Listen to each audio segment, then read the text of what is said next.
I threw the key down through the gap in the stairwell, but it fell back down from above. We were terrified by what we saw, but when we looked up, nothing seemed unusual. I suspected someone was playing tricks on us, so I went upstairs to check. But the sign that said 10 had turned into 1. That made me even more certain someone was messing with me. I angrily pulled out my gun and aimed it at the thief I had just caught, demanding to know if they had an accomplice upstairs. But both of them had no idea what I was talking about. Frustrated, I went downstairs intending to call for backup, but when I reached the 8th floor, the door was shut. No matter how hard I tried, I couldn't open it. A bad feeling came over me, so I rushed down to check the lower floors, but every door in the stairwell was locked. No matter how loudly I shouted, no one answered. It felt as if every other human had vanished. I was filled with anger and fear, so I ran to the 1st floor and kicked the door again and again. But even after exhausting myself, it wouldn't open. Then something even stranger happened. I instinctively kept running down, only to find myself back on the 9th floor.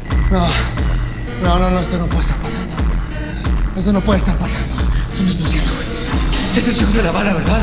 Es el show de la bala. Tom and Jimmy were terrified too. They watched me run upstairs again, but soon I came back from the 8th floor below. That's when the three of us realized we were trapped in an endless loop of stairwells. No matter if we went up or down, we could never escape. To make things worse, Tom had been shot in the leg. To help him, I smashed open a vending machine, used the water inside to clean his wound, and tore my suit jacket to wrap it up. That's when I noticed we had already been trapped for 5 hours. Luckily, the vending machine had food and water, and I believed the police would soon notice my disappearance and rescue us. All we had to do was wait, but after 20 hours no one came, and I noticed something terrifying. The food and water we had eaten had somehow been refilled automatically. Even worse, Tom's condition worsened, and he died in Jimmy's arms. Jimmy broke down, pushed me to the ground, and pointed a gun at me, wanting revenge for his brother's death, but I only smiled. 35 years passed quickly, and I was still trapped in the stairwell. Every day I prayed to the same backpack, because it always gave me the same supplies: a box of juice, $1,000, and other food and necessities.